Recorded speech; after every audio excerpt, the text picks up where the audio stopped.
In this video, you will learn about 6 key meanings about what is abstract art and how this relates to my own art. Hello, my name is Martin Harmon. I'm a British artist based in the UK. I create original one-off, dreamlike, abstract ceramic sculpture and 2D artworks. Yeah, so what is the definition of abstract art? For a lot of people, including myself, it can mean so many things and take on different kind of perspectives. So I thought it'd be interesting to look at information online. So I looked at one definition from Wikipedia and one definition from the Tate.org. I chose these two because these for me were quite, a simplified explanation. The Tate.org explanation was probably a bit more simplified, a bit more straightforward, whereas the Wikipedia definition of abstract art, what it means, is a bit more in-depth, a bit more philosophical or academic in a way. But I thought I would look at these two statements and compare the two. So Tate.org mentions abstract art is art that does not attempt to represent an accurate depiction of visual reality, but instead uses shapes, colours, forms and gestural marks to achieve its effect.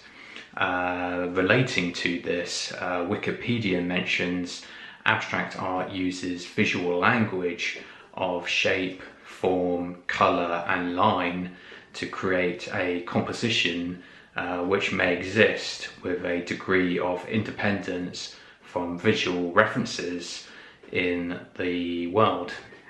Tate.org mentions the term can be applied to art that is based on object, figure or landscape where forms have been simplified.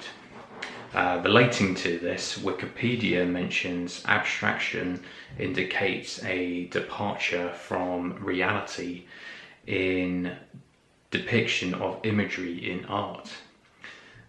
Tate.org mentions abstract art is often seen as carrying a moral dimension in that it can be seen to stand for virtues such as order, purity, simplicity and spirituality.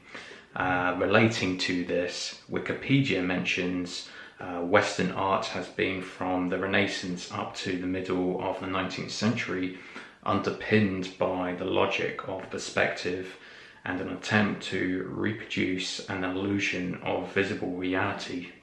By the end of the 19th century, many artists felt a need to create a new kind of art,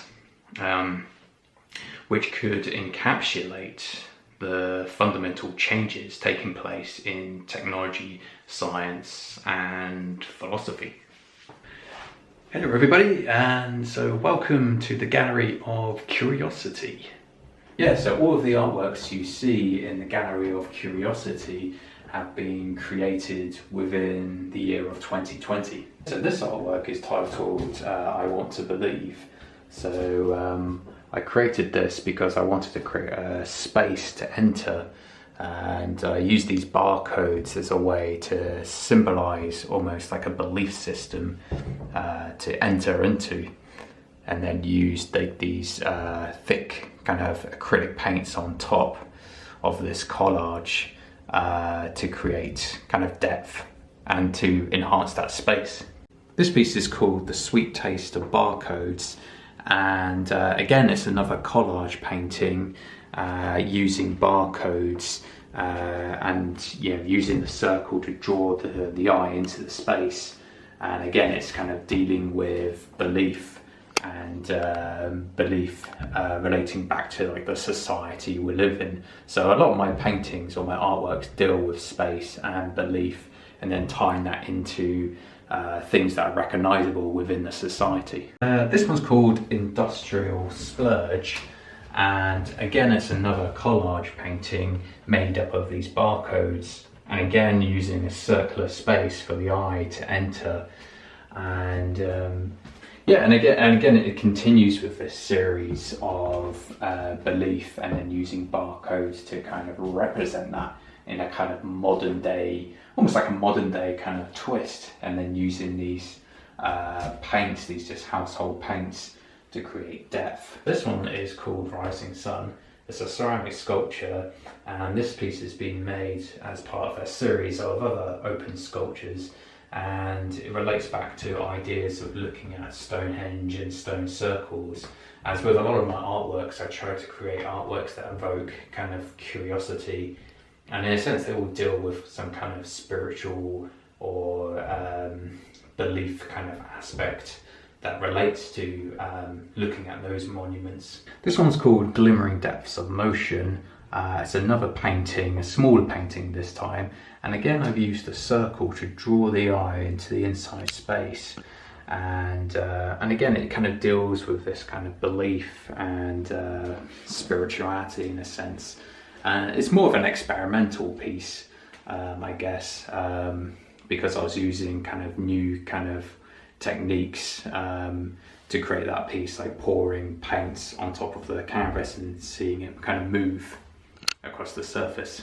It is called Homage to Locust. This one has an interesting story because I found this painting at a local charity shop, and I decided to paint over it and again use another circle to kind of draw the eye into this kind of dreamlike world. But I really wanted to just complement the artist's painting. I didn't want to erase it completely, so I wanted to overlay it with my own image, but at the same time retain the artist's image underneath. This one is called What Is in the News. Again, it's another kind of more of a kind of experimental painting by pouring these kind of acrylic paints onto the surface and let it move.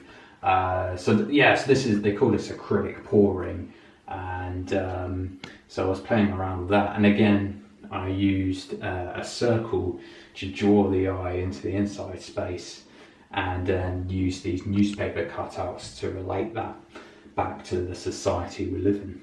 This one's called Candy. It's another ceramic sculpture as part of the series of other ceramic sculptures, and the whole point of this one was to create a space to enter and kind of look on the outside as well. So I've used these kind of patterns and lines to break up the space. So it's just about, you know, creating things that trigger people's imagination and get people wondering about, you know, what they're seeing. This one is called Follow the Line. It's another ceramic sculpture, a part of my open series, and so it kind of all relates to the other smaller sculptures. So another recent sculpture, and I've used line and pattern to break up the space, and I'm just really fascinated with creating a space that people can enter, and a space that people can look around. And and I've used like glaze on the outside and unglazed surface on the inside to play around with those contrasts as well. This one is called Magical.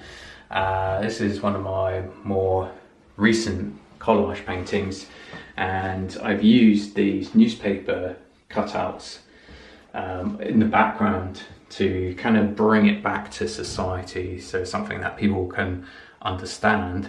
And then I've used acrylic pouring on top of the surface to get these kind of effects, with a circle in the middle to pull the eye into the space. So it's a kind of cocktail of these different kind of things merging as one to create a new way of kind of entering a space, or, you know, or seeing and experiencing. I thought the world was innocent, and that's an interesting title because it relates to the bear in the middle, because obviously the bear, or the teddy bear, is associated to kind of childhood memories and growing up. So I thought I'd use that and contrast that with barcodes. Barcodes for me represent the current society that we live in, and in some way it takes on a kind of sinister meaning. So I thought it'd be quite interesting to combine barcodes, like this kind of adult modern day world, with childhood innocence represented by a teddy bear. This one is called A Memory of Tranquility, and I've used acrylic pouring on top of this recycled canvas, and I've used magazine cutouts you can probably just about see on the edge there, and I use this to represent kind of peace and tranquility as a way of kind of responding to the coronavirus situation, because at the time I just wanted to put my mind in a state of peace, but then I overlaid it with this kind of painting textures to kind of almost erase that memory. So this one is called Homage to W-Ray. It's another painting I found at a local charity shop, and I wanted to preserve the image underneath, so I used this circle to pull the eye into this artist's kind of world, or his kind of image that this person created. So it's a complement between my own kind of painting and the artist's painting underneath. So I found that was quite interesting because, you know, I'm having to think about not only my own image but the other artist's image underneath to try and find a balance between the two. If you have any questions or thoughts, feel free to leave a comment and I'll reply as soon as possible. And if you like this video, feel free to like the video and subscribe to the channel. And thank you very much for watching, and I'll see you next time. Bye bye.